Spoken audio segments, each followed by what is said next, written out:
So I am so truly honored and thrilled to be here today. So thank you, Angela, reminding me of the old days.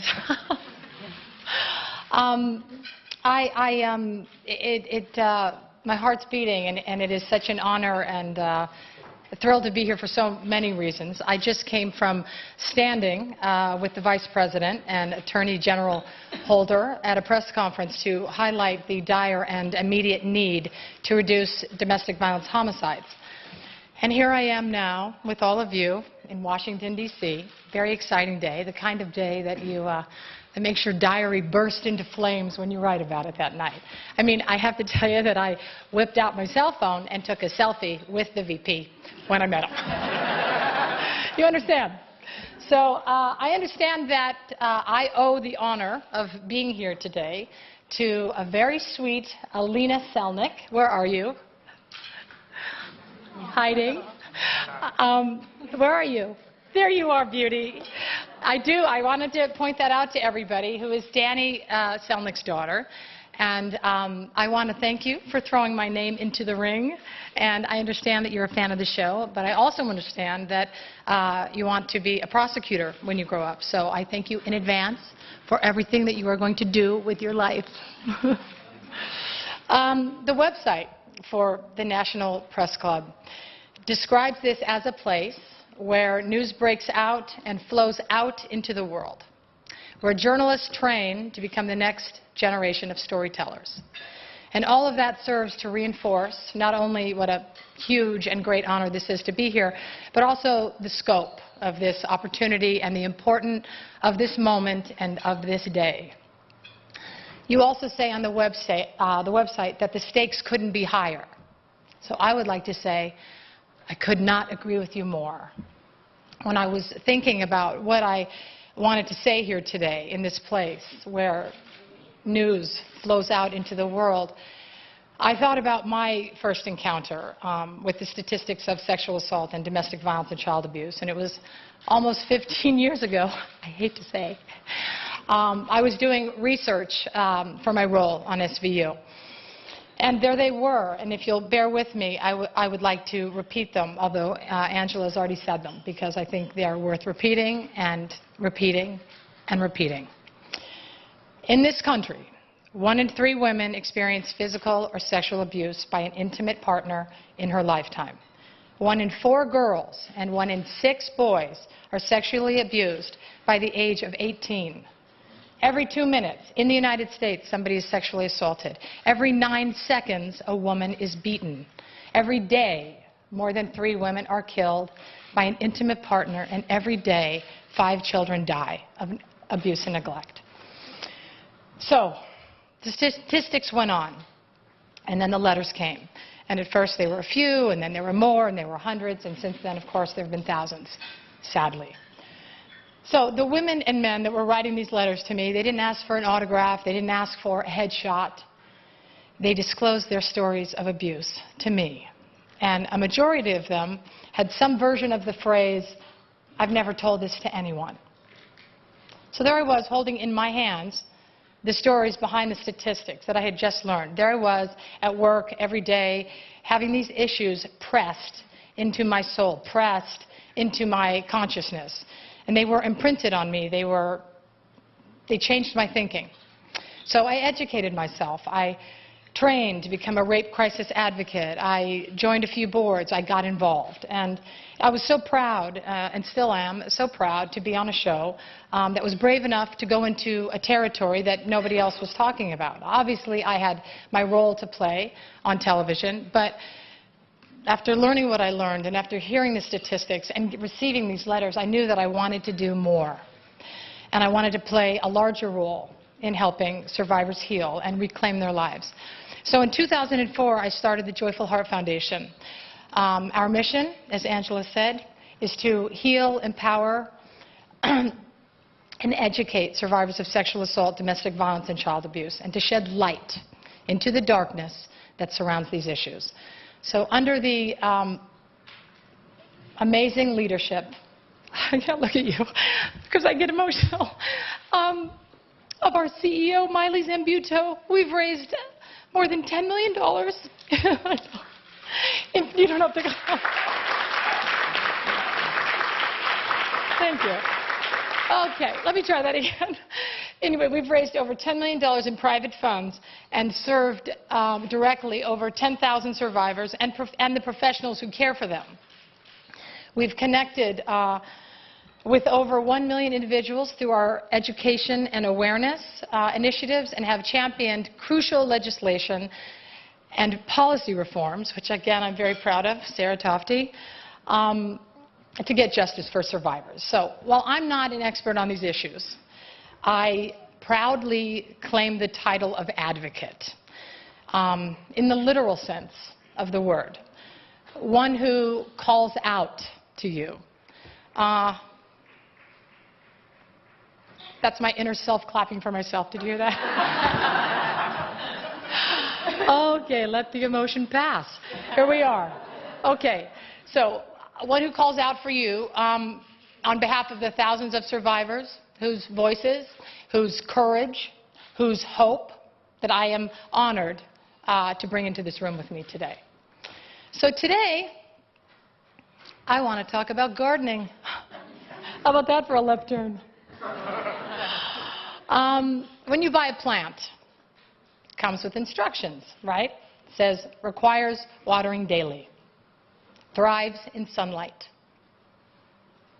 If the issues of domestic violence, sexual assault, and child abuse came with a label on them to how to make them grow in society, it would say, requires darkness, thrives in darkness of silence, fear, shame, and isolation. Silence allows criminals to thrive. So think about how helpful it is for each one of us. Think about how helpful it is to a criminal if we're not willing to talk about these crimes. And this is not about the victims who refuse to come forward. I'm talking about everybody else. I'm talking about all of us here in this room. Think about how helpful it is for a rapist if we consider rape an unseemly topic, one that is too frightening, one that is too complex, one that is too murky, or too difficult to prosecute, or simply not worth it. What kind of society do we end up with? We end up with a society where after 40 years plus, you can still count on one hand the number of corporations funding these issues in any significant way. Now, so many of you are here today, so I want to say thank you for that. We end up with a society where schools and institutions settle cases of sexual violence with as little transparency, as little accountability, and as little exposure as possible. A society where it is so hard for the anti-violence movement to come together because in order to compete for limited funding, organizations must stand out, which means by definition they must stand alone. We end up with a society where, although, thank God, Congress recently reauthorized the Violence Against Women Act, thank God,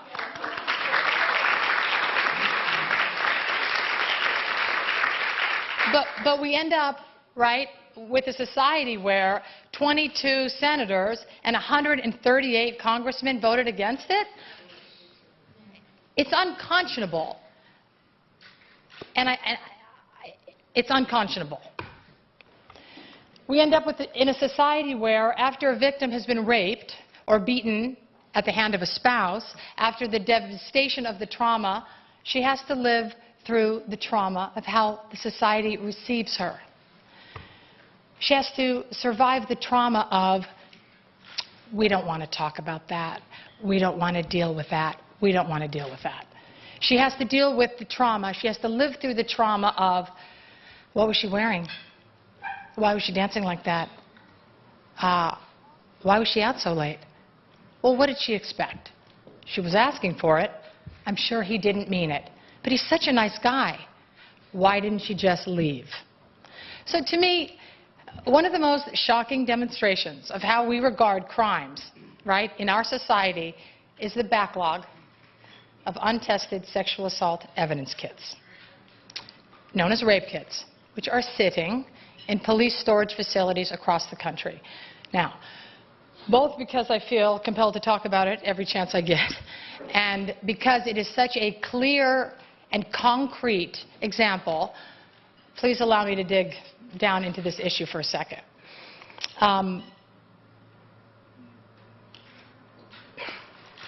So every day in the United States, individuals take the enormously courageous step of reporting their rape to the police.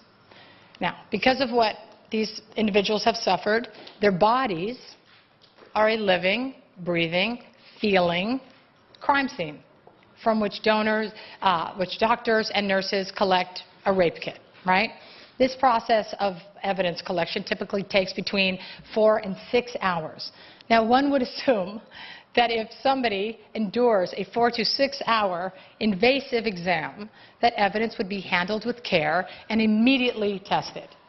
When tested, rape kit evidence can identify an unknown assailant, confirm the presence of a known suspect. It can affirm the survivor's attack of the story, discredit the attacker, connect the suspect to other crimes. I'm going to say that one again. Connect the suspect to other crimes. I should say it a third time, really, because we got to get this one. It can also exonerate the innocent. So the bottom line here is a rape kit can bring justice, often an integral part of a survivor's healing. And it is vital in keeping rapists off the street.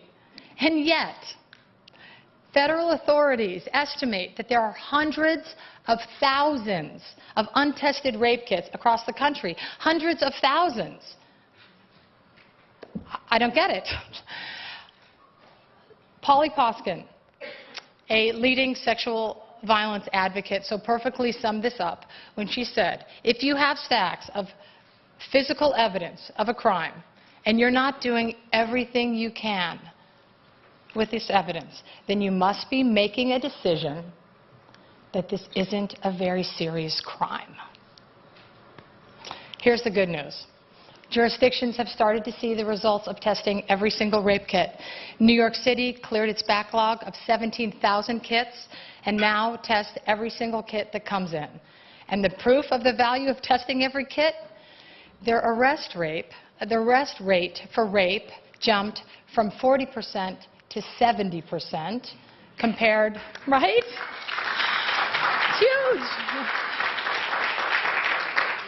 Compared with only 24% nationally. Can't fight with statistics. Within the past 2 years, Los Angeles has also cleared its backlog of 12,669 kits. And then there's Detroit. And the unbelievable, unstoppable Wayne County prosecutor, Miss Kim Worthy, who is here with me.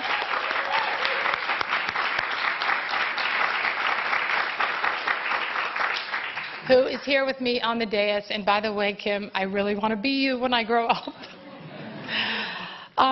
You know, it takes us 8 days to shoot an episode. Her office handles 70,000 cases a year. 25,000 of them are felonies. And she didn't have a full-time designated unit to prosecute sex crimes until just under 2 years ago, and now only has 6 assistant prosecutors, 3 investigators, and 1 victim advocate for 70,000 cases a year. And she's a mother of 2, just saying.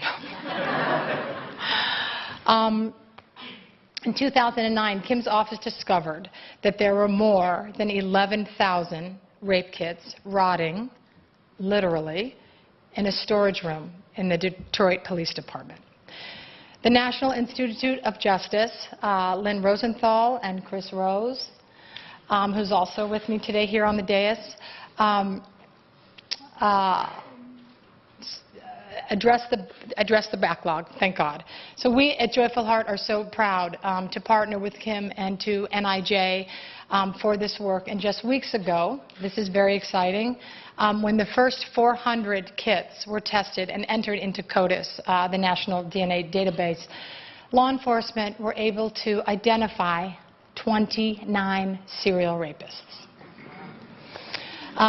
It's huge.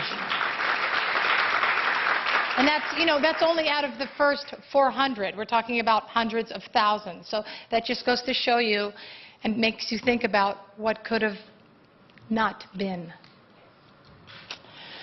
So one of the kids in Detroit belonged to a young mother who was raped at gunpoint in her bed while her 2 young children were sleeping next to her. Immediately following the attack, she bravely called the police and she went to the hospital where evidence was collected from her body and in her words said, "I have no choice. The only way that I had of getting this person on the street was to go." The rape kit was tested 14 years later. 14 years. And when a prosecutor finally told her that they had identified the rapist, she courageously moved forward with the prosecution. Her attacker was found guilty and was sentenced up to 60 years in prison. That's the happy ending of that story. Detroit has nearly 10,000 untested rape kits remaining. And the city's financial woes are making national headlines. Joyful Heart is also working with Kim's office to explore how to raise the $12 to $15 million that it will take just to clear the backlog, but not to mention following up on the investigative leads and moving cases forward. The Detroit Crime Commission has also set up a fund to which individuals from all over the country have already given $40,000, many in donations of $10 and $20 increments from survivors in Detroit that want to help, people who just want justice, people who want their rapists off the street, people who want to send a message to rapists that they will be accountable for their crimes. So where does that leave us? Does it leave us hopeless? Does it leave us defeated? No. It leaves us with where we are today as a society. And today, as a society, we say, no more. Everyone say it with me. No more. So for the first time, nearly every organization that's working to change the haunting statistics behind these preventable crimes, whether the organization's focus is on women and girls, men and boys, teens, children, rural or urban communities, is coming together in a movement, united under one symbol, right? No more. Peace has its peace sign, and the red ribbon demands action for AIDS, and the pink ribbon has changed the way we think about breast cancer. And now our collective commitment is to end sexual assault and domestic violence. It now has its own symbol, its sign, its beacon. So no more is not an initiative, it's not a campaign, it's a call to action.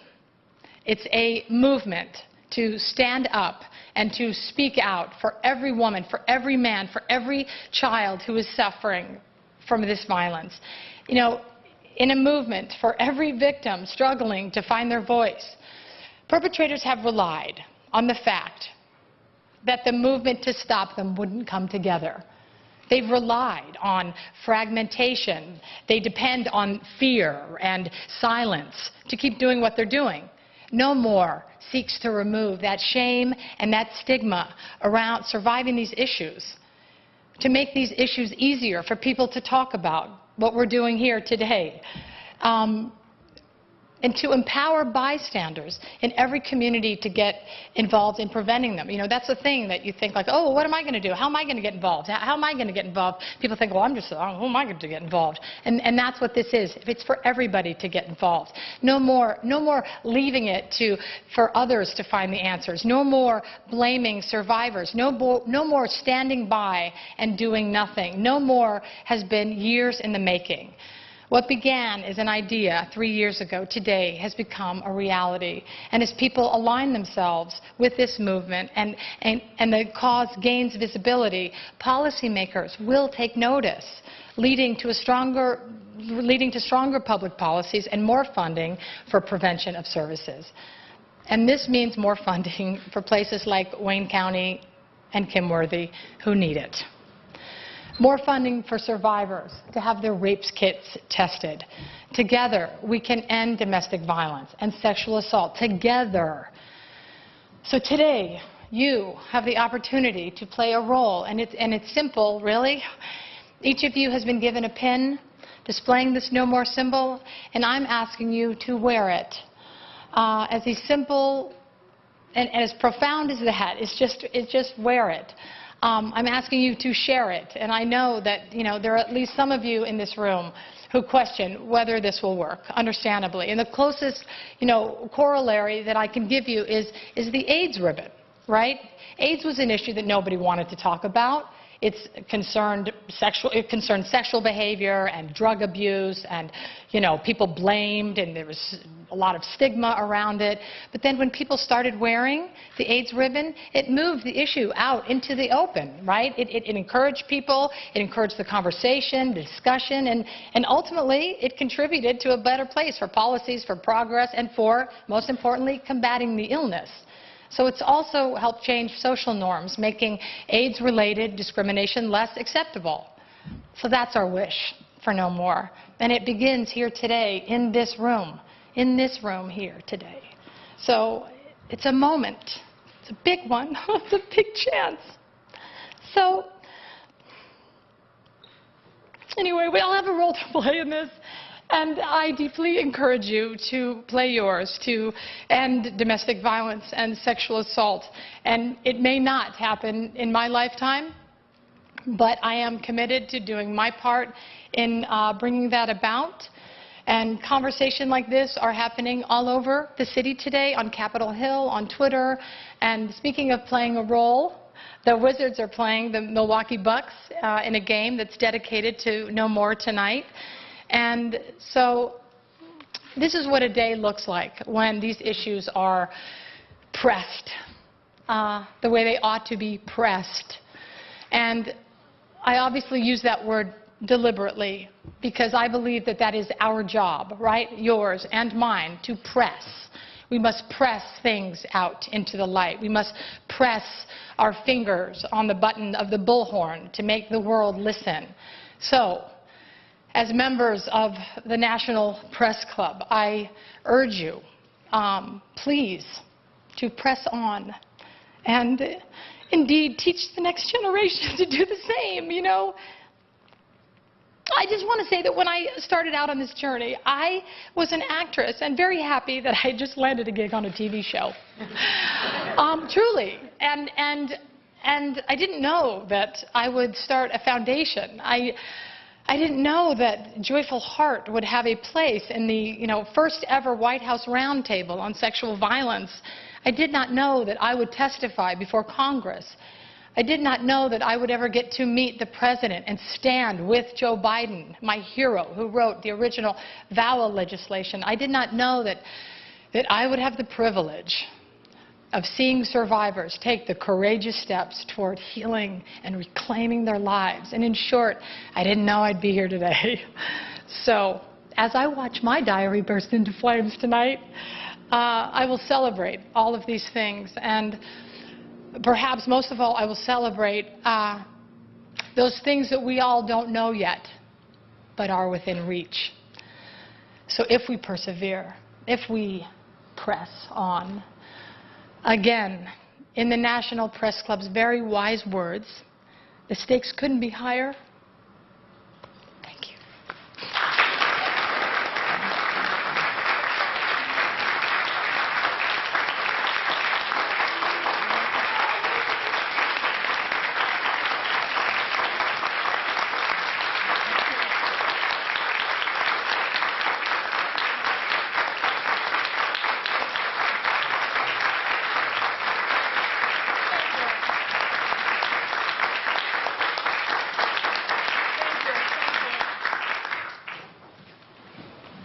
Thank you very much. We have, of course, a lot of questions on several different topics. So catch your breath. Get a drink. get a drink of water. And come on back up. Woo! Starting off. Who wants to talk about makeup and stuff? There's no questions about makeup. Oh, darn it. Okay. Lots about the cause. Shall I and stand about here the with show. you? Yes, we'll share the microphone up here. First questioner asks, there's many causes out there, lots of good ones. So of all the causes that you could choose to put your name behind, why the No More movement? Why the No More movement? You know, I think that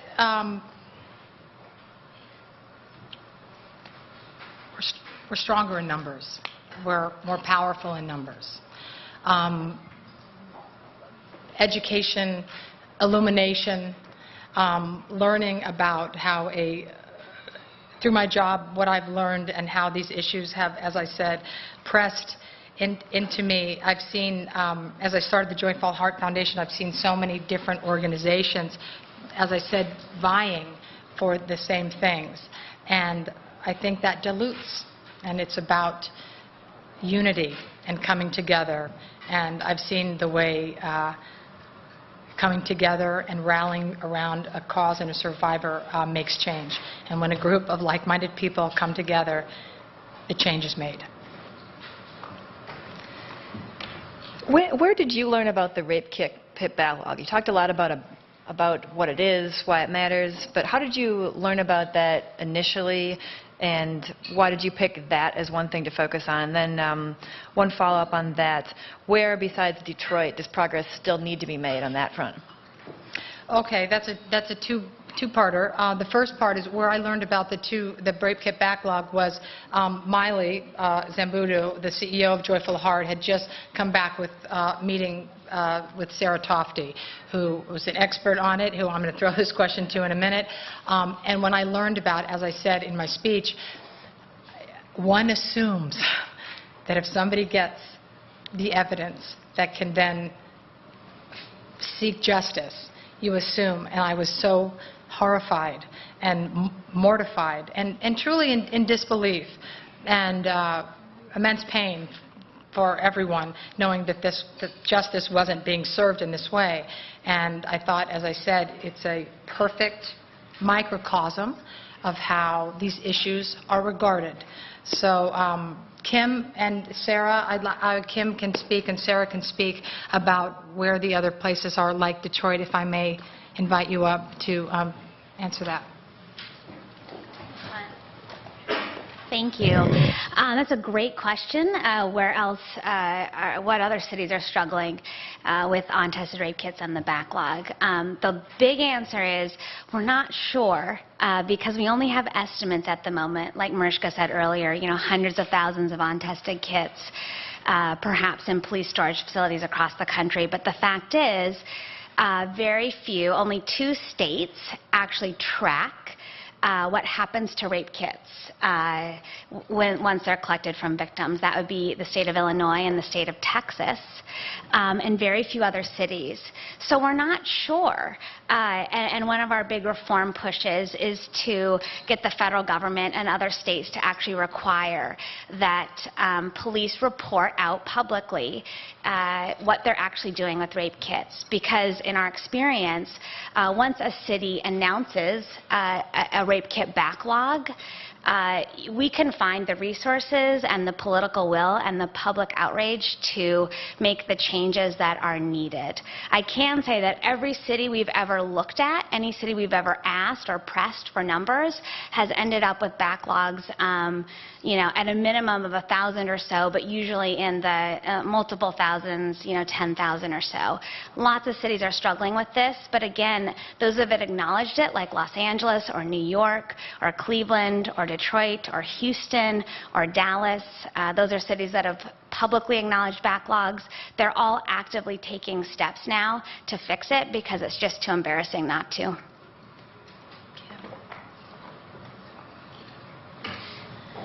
I'm Kim Worthy. I'm the Wayne County prosecutor. I don't have much to add, but you're assuming that the cities report when they find them. And so I don't think there's any other way to really know. There was a study done about 5 years ago by CBS News where they found untested backlog rape kits in 49 of the 50 states, and I'm sure it was in the 50th state as well. But the biggest problem is getting people to acknowledge a problem. Many people, like Detroit, tried to sweep it under the rug once they found them. Our next questions may be for the subject matter experts as well, so feel free to to throw it back, what does it cost to test a single rape kit, and what exactly is involved in the testing? Is it DNA testing, or is there more to it than that? Chris? I would love Chris to answer that. In terms of what it actually means to test a kit, I think the general cost is roughly, so you hear lots of different estimates, between $1,000 and $1,500. That's a general estimate, so it's expensive.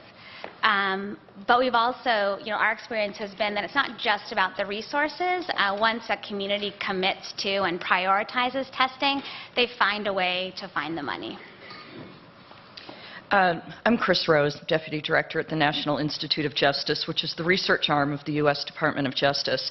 And Sarah's right. The testing of a rape kit or DNA testing can cost anywhere between $1,000 and $1,500, I would say. And we at the National Institute of Justice, I'm going to give us a little bit of a plug, are working toward faster and cheaper ways of doing that. Because I think once you can get that kind of thing in place, along with a number of other things, because this is a multifaceted problem, then we can really truly make some progress and move things along a little bit quicker. Thank you. Turning now to the show. This questioner says, your TV character influenced your thinking and now your advocacy. How much do you influence your character and the content of your show? I like the question. I'd say it's 50-50. Well, I think that this has been, when I used to talk about Olivia Benson, I would say, I've learned so much from her, because she is,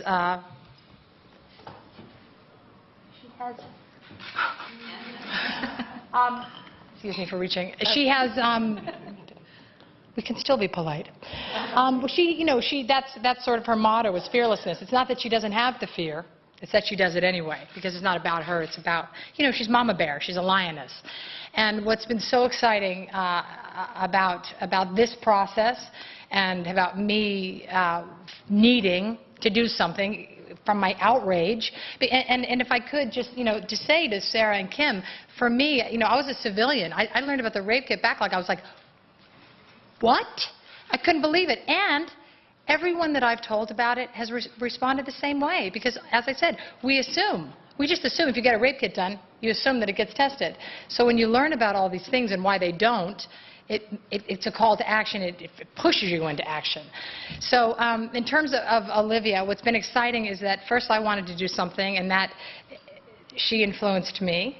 And now, with my stellar A-team behind me of Joyful Heart, and the reach that I have to the experts, which is such a gift to me, they've helped infuse the show. And now, our showrunner Warren Light, who's such an incredibly bright man, and understands the value and the platform of the knowledge that we have access to, and because of that, we have done shows about it. So there will be times when I we'll read a script and I say, hey, wait a minute, this is an opportunity, or what would say, well, let me have our expert on that, or, Kim, can you help me out with these statistics? And we actually did a show on the rape kit backlog. We did a show on that. We've done shows so much about, a survivor and what happens, and this process, and the answer to your question of what is a rape kit, what does that entail? I mean, we showed it because people just don't know. So there's been many places where now Joyful Heart is aiding the show and supporting the show. And originally, Neil Baer, our original executive producer and showrunner, was also a board member, so he too, I think people with a soul and that are bright like these men understand the platform we have and the power in educating. I hope that answers your question. Yes. Given your advocacy and your position with the important topic, how did you respond to having Mike Tyson guest star on the show, and what was it like to have him on the set with you? Well, ultimately, I think that the episode was a very powerful episode. And my response was, I didn't know. I didn't know that they had cast Mike Tyson initially, and where my concern lied was how survivors would respond. And my concern was, I understood their confusion and why they would be hurt and confused by this choice. So that's what I wanted to take care of, is survivors who often in the past haven't had a voice, and I wanted to make sure that they have one, and that's why we stood up at Joyful Heart and made the statement that we did. Again, you know, life is complex, and I don't know all the pieces of all of the moving parts, but as I said, I thought that the episode was compelling and powerful, and at the end of the day, told a beautiful story. Are there any other shows in Hollywood that you think are doing a good job shining light on this subject that are also on TV now? That's a great question. I have 14 children, so I don't really watch TV, and that's the truth. I'm trying to think if there's any shows. I can't. Nothing comes to mind right now, but that's. But if I think of something, I'll let you know. Yes, if you think of something, I just don't watch we can television circle back because to it. of my children. It's probably the best choice. Yeah. TV often lacks the nuance and detail of real life. What do you think is the most unrealistic part of the portrayal of sexual assault or domestic violence on SVU, either in what you show or in what you don't show?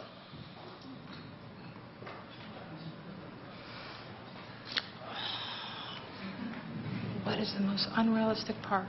Sarah? Okay. Yeah, okay, I'll say it. Yeah. I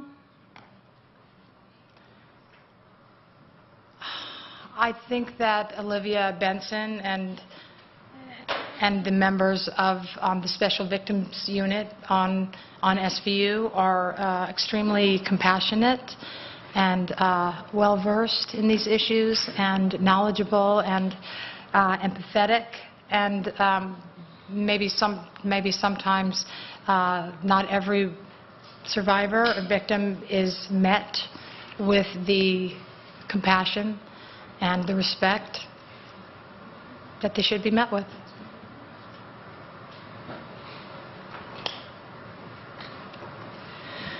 There's, of course, been a lot of attention lately. Yes, of course.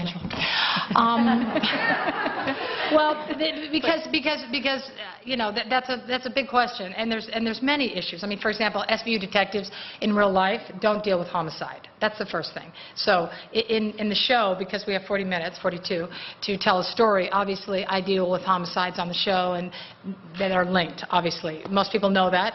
But if you don't, usually if it's a homicide, it's a homicide. If it's a sexual assault or domestic violence is a different thing. So, but what I want to say is, wow, I just went off on the tangent now. I forgot what I wanted to say. When I first, as I said, when I first got this role, you think, how can I do research to play this character with the integrity that I wanted to play her? So in doing my research, you know, going on ride-alongs and hanging out at precincts and sort of modeling myself after a few SVU detectives that I met that I thought were amazing, and like Kim, they were just powerhouses and doing their jobs and would never stop at anything, and I wanted to be like them. But in addition, the night, and it was a specific night, when I learned these statistics, my boss, Dick Wolf, was being honored by an organization at Mount Sinai called Sexual Assault Violence Intervention. They had a dinner called the Silver Whistle Dinner, and that's the night that I learned these statistics. And then I learned about rape crisis counselors and rape crisis advocates. So I went through that training to become that, and learning what I learned there, and how to deal respectfully and kindly with survivors the way they deserve to be, really infused my character. So, so I wish that all cops, all detectives, all Special Victims Unit detectives, or all cops really, because the Special Victims Unit are obviously trained in a very specific way, but all cops could understand the compassion that, you know, I said one time, how would you feel if your bike got stolen, if your car got stolen, if your house was robbed, and the cop dissed you and doubted you and didn't treat you with respect. It's about respect. That's an important part. Violence in the media, of course, has been in the news a lot in recent months, and obviously SVU is, I'm assuming, not a program that you watch with your children. How do you square the personal activism with trying to curb violence in real life with the fact that the show is a violent show on television? Well, I think that when material is dealt with responsibly, and when consequences and accountability are shown, it changes. When violence is gratuitous and it's out there, and yes, then people imitate it, and when there are no consequences, then people go like, yeah, video games, and it gets you into a crazy fervor, and then there's, certain things that are quite irresponsible. I think that SVU brings to light so many issues, again, that people don't talk about and haven't talked about, and, you see people having to take accountability. I think that's the part that puts it through a different lens. Is that when you're educating people, you're having people talk about issues that they normally don't talk about, and then showing perpetrators the consequences. And I think the beauty of Joyful Heart in that way is that, with Olivia Benson and with the special victims lens and with the entertainment component combined with what we are all doing in this room and the power of this unity, it's just going to change everything. And if we say to perpetrators, if we say, I will not stand by and watch what you do. I will not tell. I am involved. I see you. I'm watching you. And I'm going to take accountability because it's our problem. There's no more, well, who am I to get involved? Who are you to get involved? You're a human being that is watching violence, that is witnessing somebody being hurt. It's about accountability. It's about connecting to our responsibility as a human being. My opinion.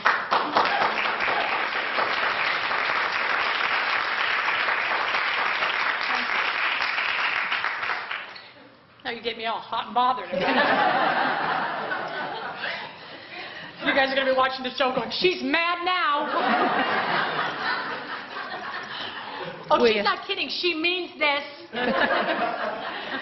We have an active online audience today, so I'll ask one of the questions that come in while you've been up here via Twitter. There's several. This person asks, what advice do you give to someone who would like to report their rape? Can you deal with my ice cube, hold please? What advice would I give people that want to report their rape? First of all, I would say, you are so strong, and I admire you so much, and there are people that want to help you, and you are not alone. And I applaud you. And you are changing the world and preventing this from happening to other people. And we are unifying to do everything we can so this doesn't happen again. Do you want to add anything, Kim or Sarah? Thank you. We're here in Washington, of course, and you mentioned that the Violence Against Women Act was just, of course, reauthorized. What would you say is the next political priority for you in Washington or in state legislatures? For me? Well, there's a lot to be dealt with, isn't there? For me, we have our focus right now on the rape kit backlog. So, I mean, we're going to stay focused, and we're not giving. We certainly are very ambitious, as you've heard me, what Joyful Heart wants to do and how we want to partner with other organizations. We're not going to stop until we do. So for me right now, the most important thing is about educating and sort of locking arms with people so they don't say, well, what can I do? I want people to know what they can do, and I want people to feel empowered and realize how much power they do have to say something, to speak up for somebody who in the past hasn't. And hopefully, again, what this symbol is and I just think that the breast cancer the breast cancer analogy is so beautiful to me, because when I see, breast cancer used to be a thing, like, oh, breast cancer, we're going to talk about that. And now you see people with wearing the pink ribbon, and I always feel like, oh my God, they're a rock star. They're so proud, and you see somebody who survived breast cancer, and you just want to jump on the bandwagon and support, and you look at them differently and admire them, and they're so empowered. And whether it's breast cancer or all the different things, once you've survived it, you are empowered. So let's unify around these issues and make it something that we all talk about, so our kids know how to keep themselves safe, so women feel supported. So men go, you know what, that's not okay. So we stop blaming other people and taking responsibility. This morning, listening to Vice President Biden, he said, if a woman runs across the field naked, you can arrest her for, what's it called? Indecent exposure, but that doesn't give you the right to rape her. So the point is, let's stop blaming rape victims and putting the blame there and taking it on ourselves and teaching, men, women, children about the fact that people deserve to live a violent-free life. How about that? How about that?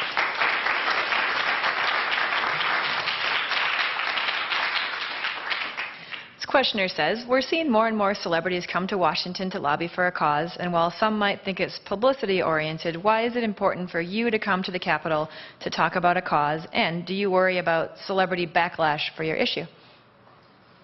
No, I don't worry about that at all. I think that I've been given an incredible opportunity.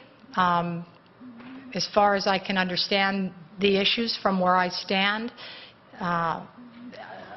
from where I stand as an actor and where I stand as a person in the spot that I am, I've dealt with these issues.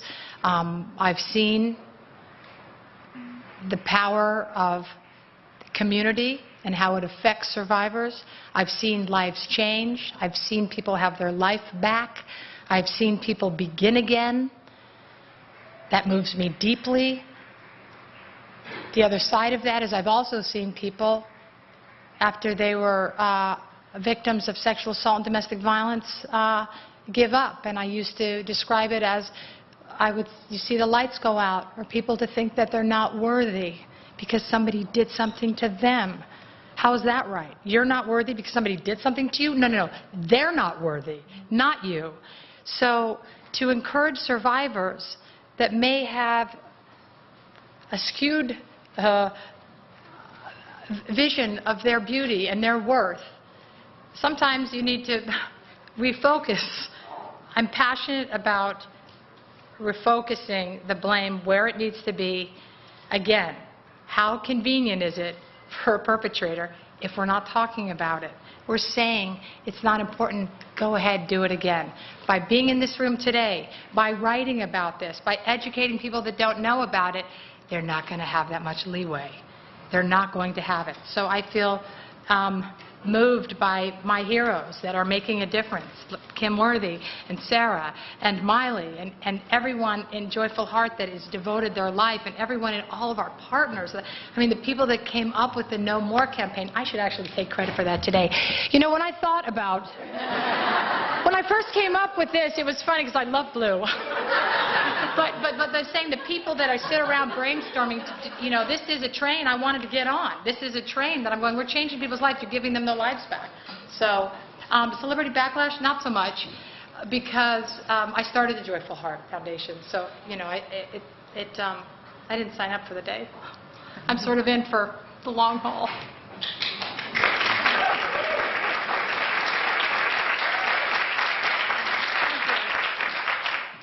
Someone asks, would you ever run for public office yourself?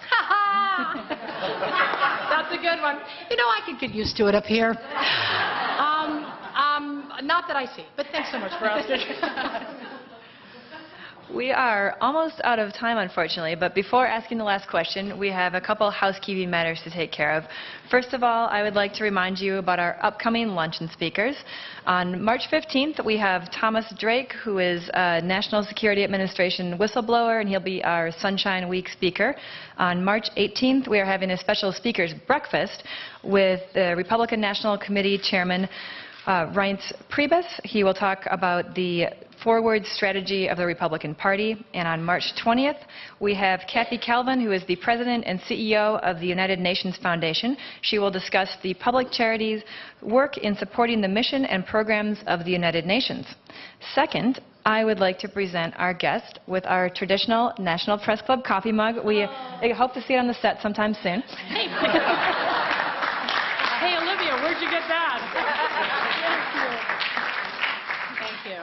Thank you. And we always wrap up with one final question. So this one's got to be about the show. We want to know, will you still be doing SVU next year?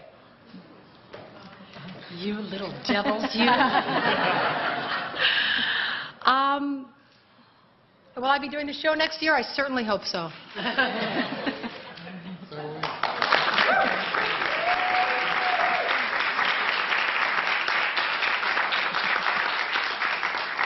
Thank you very much for coming today. I'd also like to thank National Press Club staff, including its Journalism Institute and Broadcast Center, for organizing today's event. And finally, here's a reminder that you can find more information about the National Press Club on our website. If you'd like